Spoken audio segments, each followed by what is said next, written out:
Thank you, Roman, and I really appreciate everyone coming tonight. It's really the diehards here who've battled the technology hurdles and made their way through to the inner sanctum. So tonight I'm going to be sharing the sort of a third step of my 5-step process for building your online brand, and that's authority. So we've got BRAND, which is your buyer, the relationship, your authority, and the architecture you use to build that. And then the fourth and fifth steps is your narrative, your story. And the fifth step is to actually deliver your product, deliver on your promise. So tonight we're focusing on authority, which is really about building the credibility. That's a critical part in achieving a sale, and particularly when you're selling a high value product or service, or a product or service where there's a lot of risk, or you can't really assess what you're buying before you get it. And that's the classic situation that applies to is with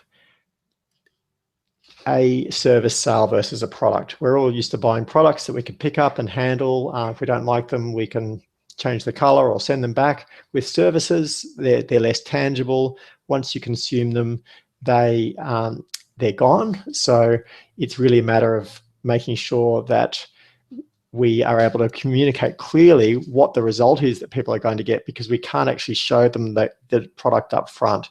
By their nature, high value service products are transformative, not transactional. So they change who we are or what we are, or what we can do. A great way of putting this is that your signature program or product, or your most valuable product, should help people to be, do, or have something that they couldn't have before. And I think that's a really great way to put that. Helps us get our head around. It's really letting people do something they couldn't do before, or have something they couldn't do before, rather than it just being about a thing. When people try to equate your most valuable products and services with something, it's very easy for them to try to price shop or compare them to other products and services that are often completely dissimilar, but from their perspective, they seem the same, and they can't easily differentiate them. As a result, they tend to buy on price, and you don't get what you deserve for your time and effort. Obviously, that's particularly important with a service, because that's often you slaving away, or people working on something that can't be reused, or it's hard to scale. So we need to be very precious about how we use our time and energy. But getting our credibility right at the start of our sales process is essential.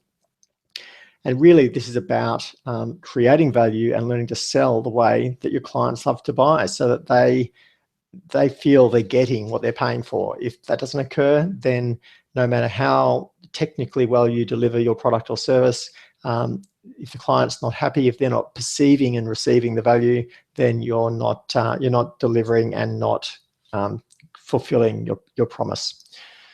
So sorry, I've got some terrible animations there. I didn't realize I still had those. Our goals in this process are really pitched toward professional services, so people who use their time and energy and expertise to deliver a result for a client. In that situation, what the goals those people have as business owners is generally to attract clients, because getting enough clients of the right type is a critical part of making these businesses profitable. Building an expert brand, so building up their personal or business brand as the go-to expert for a specific service, and also growing their business or their career. And they can be summarized and sort of condensed down further to think of them as being attracting clients is about being visible and relevant to your customers. Demonstrating your expert status is about being credible, and offering unique value, which allows you to build a successful business, is about being remarkable. And these tie into our three sort of pillars of building brand value, which are to be relevant to the customer, to have substance and be provable and tangible, which is credibility, and then thirdly, to be different from our competition, which is to be remarkable. So that's what we need to attract clients online. They're almost like little buttons in our brain that have to be pushed in order for us to remember and believe and get excited by a new idea that we encounter online or in other marketing. So as we discussed in previous webinars, the opportunities for growing your business in the online environment are global, but that also means that you've got global competition, and people don't just want any old accountant or the lawyer down the road. Increasingly, they're looking for someone who specializes in just what they do, and they're happy to work with someone who's remote or possibly travel, or perhaps they'd look at working with a local person and an expert from somewhere else. But if you just think you can market your business online like you've always marketed your business locally, it's probably not going to work, because most people shop with you because you're local, because you know them through local transactions, or you go to dinner with their friends. That doesn't scale that well. It's very hard to scale that personal relationship. So we want to identify opportunities to scale our lead generation process online in a way that isn't dependent on us being geographically close, unless our business absolutely requires that. The benefit of scaling out to non-local clients is that you can become more specialized, and that lets you differentiate more and to become more unique, and thus charge more for your time and effort, and also specialize and get really good at doing one thing so you can offer even more value and do it more efficiently. So as we've discussed in past webinars, there's basically a 5-step process someone needs to go through to work with you in buying your most valuable products and services. First, they need to know who you are. They need to become aware of you. Next, they need to sort of like what you've got on offer. It needs to be something that is relevant to them and meaningful, and that they sort of feel aligned with. If they don't like you personally, or don't like your politics, or if there's any turn off, then they're not going to want to do business with you, particularly if it's a very expensive transaction, unless they can avoid it. And then they need to trust us, and that's really what this session is about. This third part of the process is about building trust, expertise, and credibility. In the next step, we then want people to try our products and services in a safe way, and that's really where we're going beyond just this sort of more social know, like, and trust, and saying, okay, look, I'm prepared to put my money down, or invest my time and energy, or take a risk trying this, which might mean I miss out on other opportunities later. So once people start taking action, there is a cost to them, even if they're not actually spending money. So I call this try, because sometimes they'll be buying something. It might be an initial consultation. It might be a cheap product, or maybe it's a free trial of some software that you manufacture. In every case, there's a much bigger commitment at this point, and they're only really going down this path because potentially they'll buy. Whereas someone can like you on social media and interact with you and be social, and really have no intent of ever proceeding to a sale. And then ultimately we want to complete the sale, and then we need to deliver the product or service and ensure the customer receives the full value. And part of the insight behind this process is that the value is only delivered when people go through all those 5 steps. If someone just walks in and goes to step 5 without having built up that know, like, trust, try, buy, they're actually not qualified to assess the value they're receiving. They don't understand your expertise. They don't see why you have to do the stuff you're doing. They don't really get why you're doing some things. It might, there's no trust and rapport there. So they literally can't receive that full value. And that's where these high value products and services are quite different from something like, buying a commodity, where it doesn't matter who you buy it from, whether it's new or secondhand, or whether it's from the shop down the road or from Amazon overseas. They're all interchangeable. With these products and services that I'm talking about, these are things like signature programs, high value consulting services, productized or software as a service type things. That induction process is much more important. So the way that we build up to this, to offer these very high value products and services is to gradually build rapport, build a relationship, and set everything up so that the client is ready to fully receive the finished product at the end. And in many ways, the sales process is part of that product. It shouldn't be separated from it. So how do we start? First of all, we have to get people's attention. And at first, we're in this sort of no phase. They just don't know who we are. They're not even aware of us. And to get people's attention, you need a single clear message. So to begin with, when people are trying to get to know us, often they will be searching for a solution to their problems. They've got a symptom and they want to know what it is, or they have they already know the kind of provider they're after. They might think, oh, look, I need a family lawyer, and they're searching for family lawyers. Sometimes their search is active, so they are Googling or are looking in the yellow pages. Other times the search is sort of more passive or incidental. So they've got in the back of their mind, oh, look, I really need to fix that thing. And then when they notice someone who can solve the problem, they suddenly think, oh, look, I really need to go and see a bookkeeper. I should go and have a chat to that person and get some advice about this problem I've got. So we've all had that experience of thinking about buying a new car, or you get pregnant, or at the moment I'm planning a trip to Bali, and suddenly I'm seeing all these people going to Bali. And of course, people always go to Bali. It's a perennial Australian activity.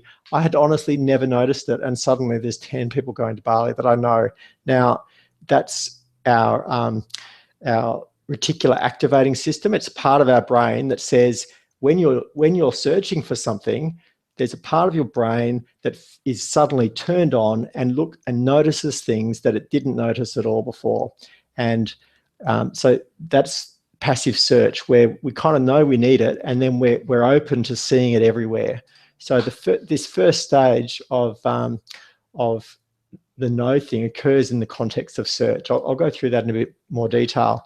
But what we want to communicate to people in this first stage is just the simplest stuff that they need to know that we can do what they want, or to refer us. Maybe it's not our direct customer that we want to notice us. It might be a referral partner, or a colleague who often works with our clients. So that tends to be things like who we are, what we do, who we help, what's the ROI, and also when we help them. So someone like a mortgage broker really wants to see people who are thinking about buying a home in a month or two.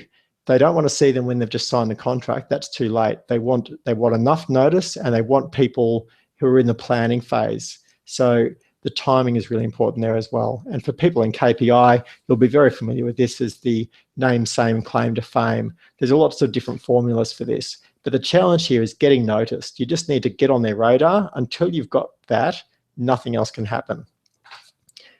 So the next step is this like phase, which occurs in a social context. That's all about this social interaction.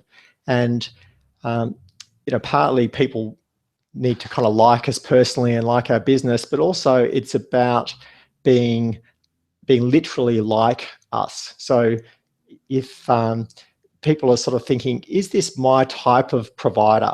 Do I belong here? So it's about social fit as well as actual, personal preference. At this stage, what we want to communicate and what we get the opportunity to communicate, which we don't at the start, is why we do what we do, how we're different, why they should care about us and what we stand for.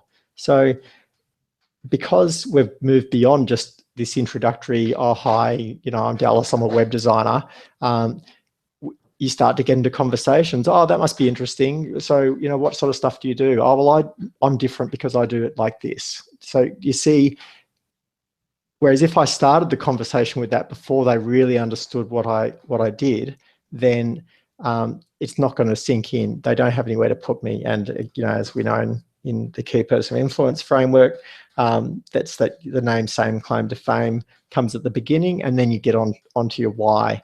But the challenge here is really about building alignment and being remembered. And one of the things we might communicate here is the problems we solve, and that's about how we're relevant and why they should care. But that's sort of not enough in many cases.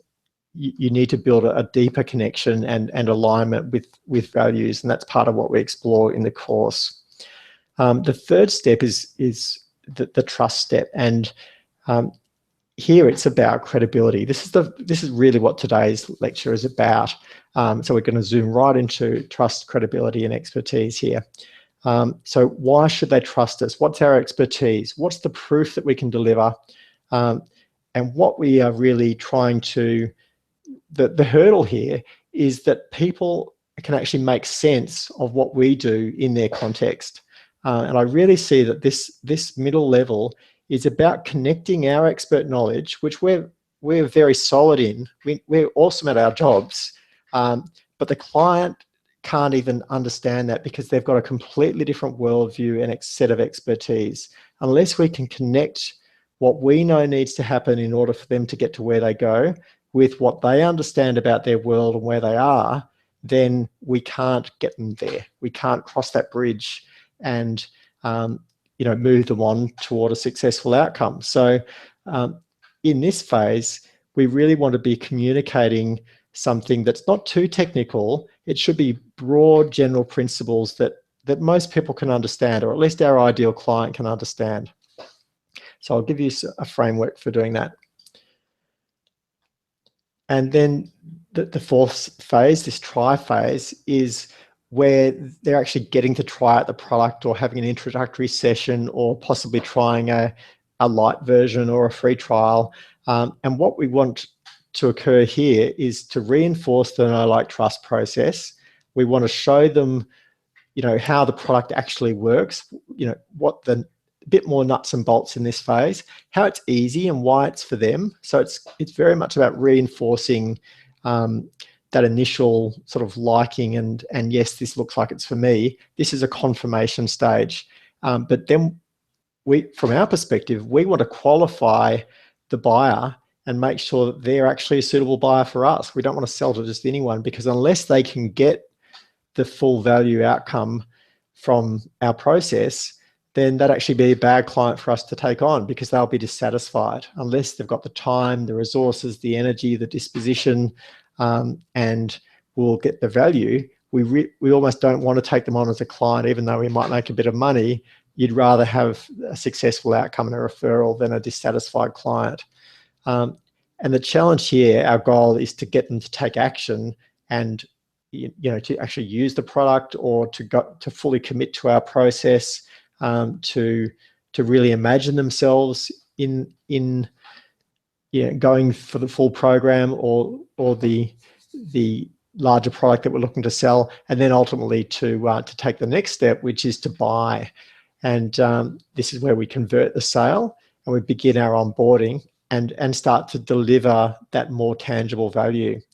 Now, the challenge here is that we're really starting to deliver all the detail and the nuts and bolts, and it can get very busy and it can get kind of scary and confusing, because at the beginning of this process, in the no phase, we're communicating a very simple thing, just this one thing. We're going to give you this one result, this thing that you want, that you couldn't have or get or be before. Whereas down here, we're actually, when you've got to do it, it starts getting very messy. So in a way, what we're trying to communicate is at the beginning is the result of this whole process. But by the time we're actually into the nitty-gritty of it, it's getting quite complex. We've lost that clarity. So the idea behind this architecture, which I'll share with you in a moment, is that in a way, every step of the process, we're communicating the same thing, but we're focusing on different parts so that the client is able to absorb that information. They're not qualified to understand what we do before they know us and our industry. And they often think they are, but they're just not. They really, because if they were, they wouldn't need us. But they kind of think they do, and they tend to be, people often almost act as if they know what they need, and they've read a few reviews and talked to some friends, and they want to feel expert. but in a way, they kind of have to let go of that in order to trust us and move into having their worldview reframed into our expert worldview. We're going to create a new vision for what they need, that they, if they had it, they wouldn't need us, but they don't, so they do. And the outcome of all this process, remember, is that we want to deliver value, both in the form of revenues, but also in terms of strong relationships. So the value is delivered in a social and relationship context. So I'll just go over the context of each of these again. I mentioned them in passing, but the first phase, the know phase, people are generally searching, or it's just, they're just going about their ordinary business, and then they notice, oh, look, I need that service. I need the bookkeeper. I'm thinking about getting a house. As a mortgage broker, I should talk to them. Then the next phase, the like phase, is a social context. That's where you're interacting with people one-to-one or one-to-many. People are referring people are referring their friends to you, or chatting about providers. You know, I'm sure you've been in that situation. Someone says, oh, look, they're a really good lawyer, you should go and see them. Things like that. The next phase, the trust phase, is really about sharing insights and value, and making sense of the situation they're in. So the client begins not like knowing roughly what they want with no idea how to get there. Otherwise, they wouldn't need to come to you, and they're not your client. And in this phase, they're making that transition of connecting where they want to go with a pathway that you lay out for them to get there. And at this phase, it needs to be simple, because they don't actually know enough about your industry or their own situation to make sense of the details. In the next phase, in the try phase, that's generally a sales or shopping process. Like, I prefer the term shopping to sales, because this is sort of the customer's context. But people want to go and pick up the product, try them out, do the test drive, try the free trial, buy 5 different versions and see which one suits them best. They're comparing. So this is sort of about them selecting what's right for them and confirming whether their initial ideas from their know, like, and trust steps were correct, or whether they're, maybe it's not all it's cracked up to be. And look, I'm sure anyone who's used any technology product, as we've encountered tonight, has experienced how the marketing and the upfront stuff very often doesn't translate at all to the way the product works. So everything's sold as if it's easy to use and reliable and doesn't take any technology. And in practice, things aren't quite like that. So we need to try them before we buy them. And then ultimately the buy phase is where we're hopefully delivering a full and remarkable solution, to put in KPI terms. So we're actually solving the problem that the client had in the beginning, or delivering a full solution. And this method is geared toward products where there is a full solution being delivered, as opposed to a commodity product or a widget where it's just one little part that you can buy off the shelf, or where there's other interchangeable parts. With this process, it helps you also identify whether your current product meets, which of those criteria it meets, and if it is looking rather like a commodity, what you can do to make it more differentiated and more unique and more of a solution. So as we've discussed before, all this takes place in this online social environment. So people are using search engines, they're using social media, they're reading articles online, they're reading reviews, they're reading case studies, watching videos and tutorials, and that's combined with offline stuff as well. They're chatting to their friend on the phone or at the coffee shop. They're meeting people at networking events and getting referred by colleagues. In professional services, where I work, a huge amount of the business is still one-to-one, professional-to-professional referrals. So someone goes to see a doctor and the doctor refers them to a specialist. There's no way to go and see the specialist without seeing the doctor. So sometimes we're not marketing to our final customer. we're marketing to the referrer. Let's just take a look at how we're ultimately going to build this. And this is sort of the fifth step of my process, but I'll give you a preview now. How do we actually build these 5 steps? And effectively the first step, the know step, we achieve that by leveraging platforms. So that's things like our website, like our LinkedIn profile, like Google+, like a book, like public speaking. These are all ways to use technology or social engineering to get in front of a lot of people. And we don't want to just have one-to-one sales conversations.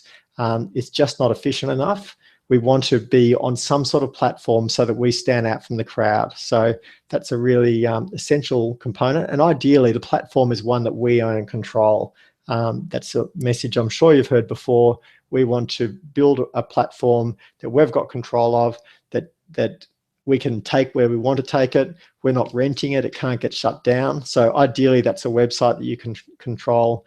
And while you will use things like LinkedIn or Facebook or other social channels and other platforms that you don't own, it's best to have it all tied together in a structure that you do own. So the second phase is really your personal presence online. And this is through one-to-one communications, through things like email, phone calls, social media. Let's not forget real life networking events, business meetings, and coffee catch-ups. First of all, people need a way to see that you are on a stage, that you are a step above your peers or colleagues or competitors. But then they want to connect with a real person. They don't want a corporate connection. So and this could be called your profile. In terms of the KPI process, I think everyone on the call here has at least read the KPI book, and most of you are in KPI.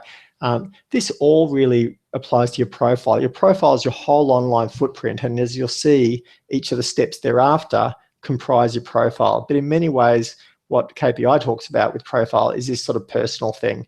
My message to you is that you only get a decent profile when you're standing on a stage. If you're one in a crowd, then it's not going to be very impressive. So start with a platform, then build your personal profile. And then also we want to start publishing. So our platform should both support personal communications, and that's things like social media, a CRM, so you can communicate with people via email en masse and keep track of conversations and have a scaled one-to-one relationship. But then we want to move on and start publishing, which is really about not one-to-one, but one-to-many, where we're broadcasting and there is a crowd of people all looking or listening or reading us. And not only are they doing that, but they know they're doing it. They know they are part of a crowd reading your book or attending a webinar like tonight, or following you on social media. If you are following someone with 10,000 followers on their social media page, you not only know you're following them, but you know you're one of many, and that's a very powerful thing. In this phase, it's the third step, and so that relates to this authority, credibility, and expertise step that we're talking about. And the way that we share our expertise is by publishing. Publishing gives us the opportunity to lay out our ideas in a clear and easy to digest format so that people can absorb them without sales pressure, because they're not in the buying phase yet, they're in the education phase. And it sort of takes off that, I find often people have bravado that they kind of feel they have to understand what they think they're buying because they're so out of their depth, they're terrified. And I see this in my work in digital marketing and web design, but also with pet health. People want to feel like they are doing the right thing by their pet and they're not being negligent or stupid or, cruel or anything like that. So there's often insecurity. And at this stage, you can explain things clearly in a low pressure environment through publishing before you have a sales conversation. That helps to kind of lay the groundwork. And one of the big benefits of this is if people kind of buy your publishing, if they buy your method and your principles, then they're going to tend to buy the rest of it. They're going, and I don't mean literally buy, but they're going to understand and believe you when you say, okay, now we need to do X, Y, Z. We need to take that X-ray or migrate your website or whatever the thing is, because as we move further down this funnel, we're asking for larger commitments, we're spending more money. So this is really the opportunity to just everyone get on the same page and say, hey, these are the really important things. And in the try phase, this is where people start interacting with our product. So they might buy initial consultations or an introductory product or a one-day workshop.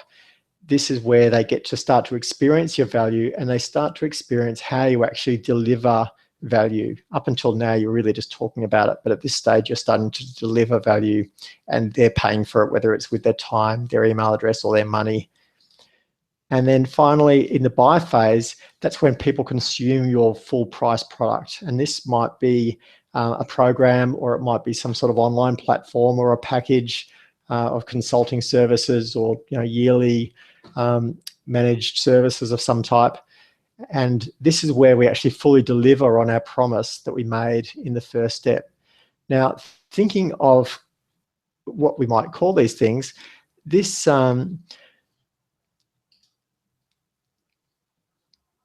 what I'd like to convey to you is that in this first step, the no step, then we really want to communicate a single thing, and I like to call this our purpose. So, and purpose is more, it's more than just what you do. It includes a bit of why you do it, but also it's why they're doing it as well, and what your shared goal is in the exercise.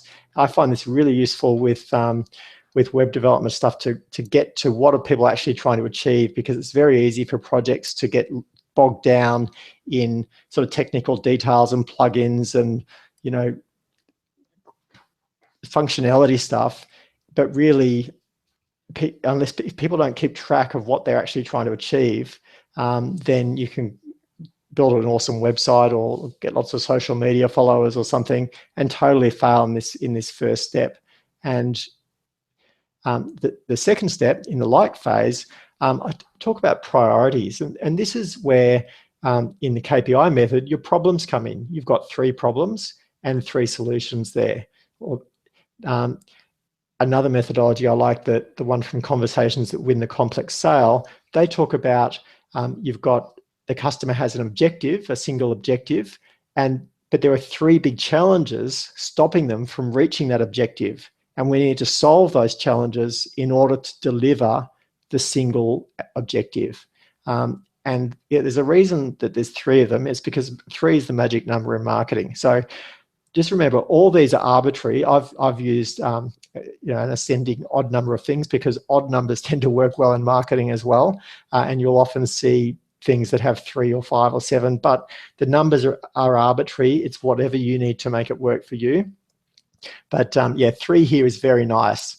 And I really like that challenge approach. But effectively, these are the priorities. These are the things that kind of drive our decision making through the process. And if we look back to one of my earlier slides, I talked about our 3 goals being to attract clients, I haven't got it in front of me, I'm just going to have to whiz over to it here.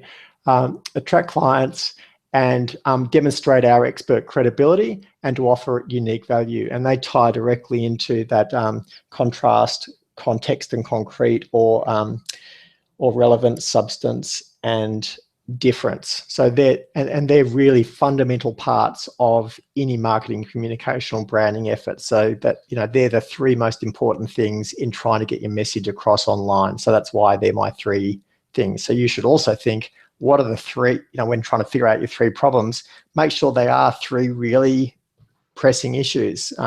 Obviously, they need to be issues that your customer cares about too. But as we move to the next step, the credibility step, which is sort of the subject of this session, this is about building trust, and this is where your principles come in. So again, this is drawing from the KPI language. They talk about a principle-driven method. They also talk about a process-driven method. A principle-driven method, the way I like to think of it, is that your principles are the things that guide how you need to act. So there's certain things that you have to address in order to get a successful outcome. They're not the same as priorities, which are kind of things that have to be solved or done. They're guiding criteria or principles, obviously, that that really shape how you need to behave. And this is a really critical phase, and it works perfectly at this level because it's what differentiates professionals from amateurs.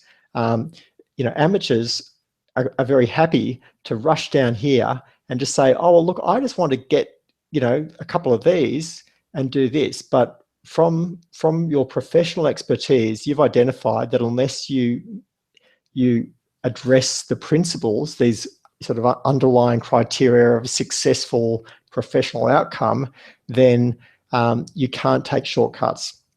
So a great example of this, which is used a lot in KPI and relates quite well to my work as a vet as well, is that the sort of personal trainer example, where a personal trainer, their principles might be, you have to exercise, you have to eat well, you have to rest well, you have to have low stress, and you need the right mindset. Now, they're all very different things. They're nicely spaced apart. Each of these steps should be very clear and distinct from each other. But really importantly, they are things that anyone can understand. You don't need a qualification to understand mindset or diet. Everyone knows those things. So in a way, they're common sense. Having 5 of them is enough that, it kind of sounds a bit complicated without being overwhelming. If there were 10 principles, you couldn't even remember them all. And I'm sure you've heard that people can remember 7 plus or minus 2 things. We really don't want to go, try to have too many steps in our method because people just literally won't remember them. So at this level, 5 is a really great number, very accessible, enough that it doesn't seem too simple. But yeah, the critical thing it must achieve is it must condense your expert knowledge and give a sort of frame of reference to test against when you're doing things as a professional, but also be completely understandable to an outsider, an amateur or a customer. So, anyone going to a personal trainer will recognize, yes, of course I need to get enough sleep. Of course I need to eat well. Of course I need to exercise. And of course, none of us are doing those things. So even though they're obvious, and any professional will tell you to do it, and we've all been told, none of us actually do these things. So, that's where your principles should sit. So I hope that's really valuable. To me, this was quite a big, sort of breakthrough in reverse engineering, lots of different processes I've looked at. So, most of us have gone through the KPI process, and you'll see these mapped very clearly, but there's a lot of similar processes which KPI will immediately acknowledge. And, there's a reason that it's structured like this. And so I've really tried to get it, well, what are the common principles that these methods follow? In the try phase, this is where we start to expose to people to what we actually do. They start to experience the broad brushstrokes of our process or our steps, and we're starting to deliver an outcome. So we need to use a process. Perhaps our introductory session is just the first part of the process, or perhaps we give, half of the process in a weekend workshop, and then you can buy the full product. Or maybe we offer the process as 7 steps, or maybe there's a light version that lets us do all of it at a low level or an introductory level, or just get started. So one way to do this try step is by having things like case studies. Now, in a way, this is publishing, but it's starting to touch onto the process where people can actually watch someone else go through the steps and map out the process and experience it themselves, because you're giving the example so clearly. So things like case studies are something that you publish. They're on the trust and principles level in a way, but you also start to hint at that. And something else I want to mention is that at every stage, so in the no phase, what we need to achieve before we move on is we need them to know our one thing. Until they know the one thing that we deliver and who we do it for and all the associated things, there's no point moving on to the next step. But what we can do is hint at the next step. So we can mention the next step, but we don't try to explain it. So similarly, in the try phase, it's good to talk about your process, and they can actually do the process, and then you hint at or mention or point to the next step, which is the particulars, the actual, this is, first we'll book you in for. So the particulars are the actual nuts and bolts of what you deliver. And this might be things like workshops, it might be a piece of software, it might be a 5 consultations, it might be a diagnostic process. And obviously you could go further and have more layers of this where you get down to individual meetings or phone calls or individual procedures that you do. But for me, it's enough to have got to this point to say, this is what people think you actually do. And say in the case of web design, for me, this might be that people think, oh, well, you install plugins. And I could put a few plugins on a site and, push a few pixels around the page. And so I could probably do that job. But what I want to communicate is just doing these steps on their own without also having a good process and without also meeting your principles that determine whether the job is done properly or not, and meeting the priorities or solving the problems or addressing the challenges and delivering the ultimate result.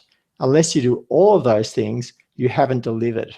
And so, the real value of this, of what I'm presenting to you tonight, is that most people, when they're trying to sell things, get confused, as do their customers. But in many ways, the problem is more internal than external, because you think you do this. But in fact, in order to successfully do your job, having honed your skill over, probably a decade of education and experience, you've learned to do these individual steps, do the actual work, organize that into a process so that the work flows smoothly, ensure that the work and the process meets the principles or criteria that solve the problems or address the challenges, and actually deliver the single remarkable result. And when you do all that and you understand how these fit together, you can start introducing to people, I do this, and be completely confident that you can deliver this. What often happens is people say, I do this, and then the conversation quickly turns into, oh, so, you use WordPress, do you? Or you must do X, Y, Z. And the conversation gets stuck down here. Now, the real danger with this is these things on their own are commodities or something similar to it. You can buy this, in the case of web design, you can get it done in India. These individual parts can be done very cheaply by someone, but just sticking all those parts in a pile doesn't give you the result. So it's I'd really love some feedback on this. So if anyone could, anyone who's got any comments there, just let me know if this is making sense or if you have any questions.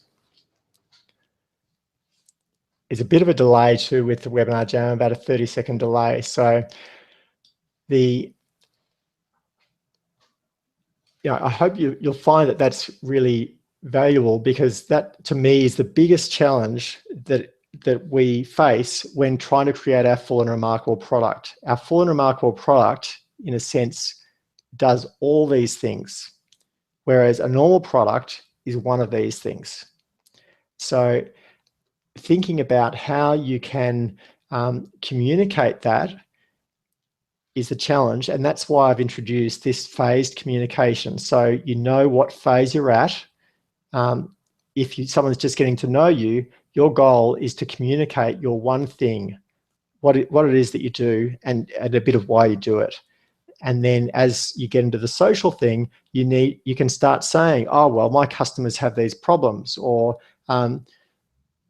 So in my case, it might be I help professionals get found online and grow their business. That's the one thing that I do. And if someone chats to me about it, the conversation could turn quickly to, oh, what technology do you use? We don't want them to go there because it's not actually useful to go down there. It's much, because that's not where the high value stuff is. That's where the low value stuff is.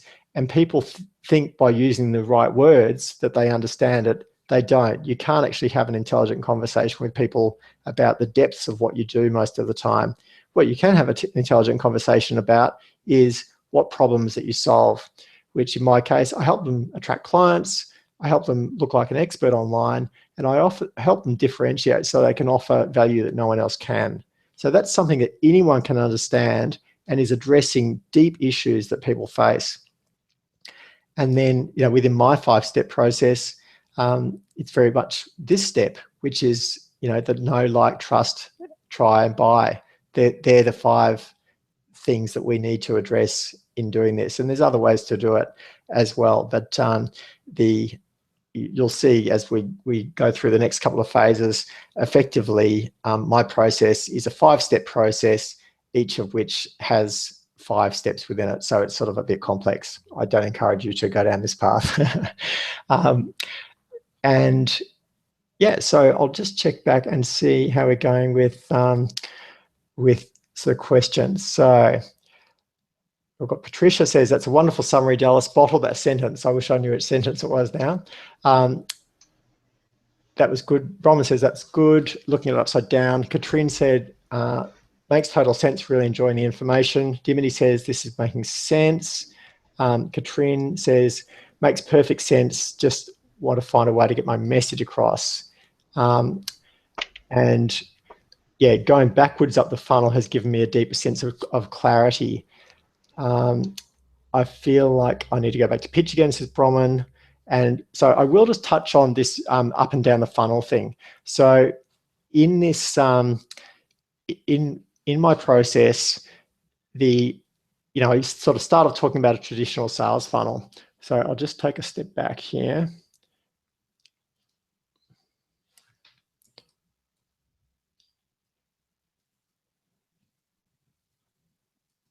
Okay, so we've got our sales funnel, and this is, suspects, prospects, leads, sales leads, customers, or whatever the language is. And from the customer's perspective, they need to know, like, trust, try, and buy you. Now, that overlay with this, we're still going down the funnel, okay?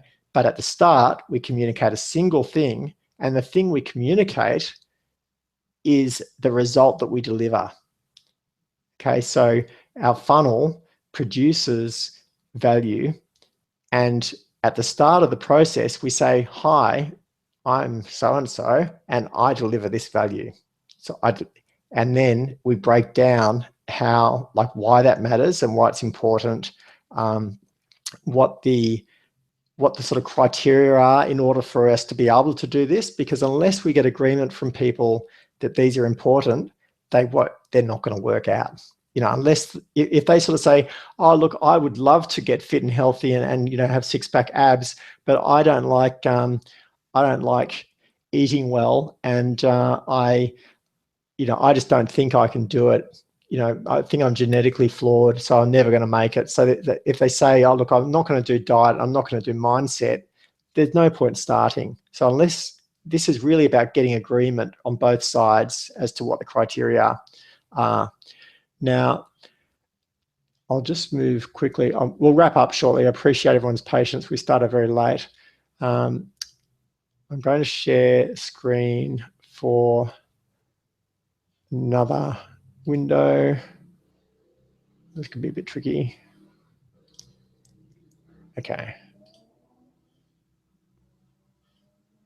So now I'm sharing the screen of my computer. This is the course outline. And so at the start, we pick a single market. I've changed this a bit now, but this is our sales funnel. But then when we build it, you can't you can't build an upside down funnel like this. So when we actually go to build it, we start by building our foundation, our platform. We don't, even though we're going to start talking about the result, we have to build the whole thing first. So we build our platform, then we start building our personal profile on top of it. Then we can start publishing. Then we can start creating products. Then we can have our final product or program or package, or which is the prize, or the and then we've got the value that we deliver, which is the promise that our brand represents. So the sales funnel, we do go down, but when we build the funnel, we build it kind of upside down from the wide bit to start with. And in a way, we do that because we want this to be as wide as possible. And obviously we build it like this, it's going to fall over if it's until it's actually finished and ready. Once it's finished and ready, it's self-sustaining. So I hope that's helpful. We will be going through this in more detail in the next webinar, and also going through how we actually build it in the webinar after that. So I will just go back to the questions, and oops, we're getting some recursive images there. I'll just change my screen sharing. If anyone has any questions, please let me know. And Bronwyn, any input from you at this point as to things I should address? No, Dallas, I think you seem to have hit a sweet spot with the upside down funnel. I think that's just brought a lot of clarity to a lot of people in the room, including me. Sometimes just I liken it to when you did statistics at school or at university. You could the teacher or the lecturer could tell you, and it was only when a tutor or another lecturer just explains something just that little bit differently, it finally clicks in. And I think that's certainly what's happened with me. Just turning it upside down and looking at it from the opposite end it's been very informative for me. And it seems like from the comments you've struck a chord with the rest of the people in the room as well. Yep, for sure. And to me, in a way, the upside down funnel represents building your brand. So and with your brand, your funnels and brands are different. With a funnel, it's an industrial process for milking customers. With your brand, you're asking people to step up to the next highest level of engagement with you. It actually takes commitment and activity from them to step up. So it's an active process, and so it's almost like distillation, whereas the funnel is like filtration. So I kind of think they're very different processes. One is a milking process, and the other one is kind of like distilling alcohol or an essential oil. You're trying to purify the essence of it, and then when you've purified the essence, then you're really good at communicating the essence at the start of your funnel. And by making your funnel very targeted, and you're saying to people, this is what I do, people who don't like that aren't going to come into the funnel. And then this process is a step-by-step process for increasing qualification.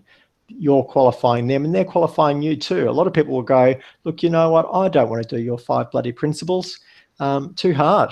I just want six-pack abs, or I just want the outcome, thanks. I'll just go and buy the pill that makes me skinny. If they're not prepared to do the work, you don't want to take them on as a customer. And if they don't like your process, you don't want to sell them the final product. And that's why it's really useful to just reveal step by step. I have a question here from Dimity, Dallas. If you're just starting out and you're not ready to do the full design, but think you want to put a published piece up, is it okay to go ahead? Yeah, absolutely. The best approach with all of this is iteration. So I'm sort of saying, yes, let's build it step by step perfectly. It never works that way. And you're much better, like you've already got a platform. Like by the time you've got a LinkedIn profile or anything, you've got a platform, and you want to start building what you've got. That's not the perfect platform, but you can start stepping up and creating personal connections and then publishing and looking for ways to create products and ultimately sell your full price product. So you'll never have the perfect platform. You've already got a platform. You step up to what you've got, but you're always looking to broaden the base of your platform, and the base of the platform determines the width of your funnel. But you can't just have a wide, like if you've just got a huge sprawling social media footprint and no way for people to step up, there's no way for them to engage in a brand. So I believe very strongly that you should be blogging or actively doing, like a lot of people were using Google Plus in that way, doing their quite long form blog like posts on Google Plus. And that's how you find your voice. That's how you figure out what you want to say. So while this is kind of the way I've done this method is to directly address the problem that you're kind of facing, Dimity, is that what do I do first? Because it's hard to know where to start. You've kind of got to build from the top down and from the bottom up. And that's why you'll see as we get in the next couple of sessions, my method is kind of forwards and back to front at the same time. Like it's kind of holographic. It's a bit hard to explain, but you'll see by the end. Probably enough to say that Dallas. It's forwards and backwards at the same time. We've got a 5-step process, but within that 5-step process, there are processes that have 5 or 7 steps. So it's there's processes within processes. Life's always like that, it's complicated. So I've tried to make it simple, but directly address this issue. How do how do I build my full price product, or how do I know what to pitch for when I haven't got a platform yet? Or how do I pitch when I haven't built my product? And how do I know what to build when I don't have a pitch? There's always this problem of having to pick yourself up by your bootlaces. I think Nathan might have nailed it, Dallas. He said, so it's telling with clarity what the ultimate result is and then explaining what it will take to get there. Yes. That's great. Maybe you could bottle that sentence as well, Dallas. That seems to... Nathan's nailed it there. Yeah, excellent. Nathan, thank you. All right, terrific. Well, you're welcome, Dimity. She's just stressed that. And yeah, I like the upside down approach too, Nathan, partly because I just think it's a bit disrespectful to our customers to be jamming them into a funnel. Whereas this concept that, hey, would you like to join me at the next level? That's recognizing that it's their choice. We need them to step up, and it takes effort on their part. It takes investment on their part and effort on our part as well. So we're building something together, and we're building a relationship. We're building a brand rather than just trying to squeeze cash out of potential customers. Okay, well, if there's no other questions, thanks, Dallas. I actually got a lot out of tonight's session, so I'm looking forward to learning more. And hopefully we won't have the same technology issues next time. No, thanks heaps for everyone. We will do a bit more testing. I might even start the series, like I'll send out a new invite. Certainly lots of confusion with that, so we'll work on that. So apologies and thanks heaps for persevering, and see you next week. Thanks for your help, Roman. Good night, everyone. Night, everyone.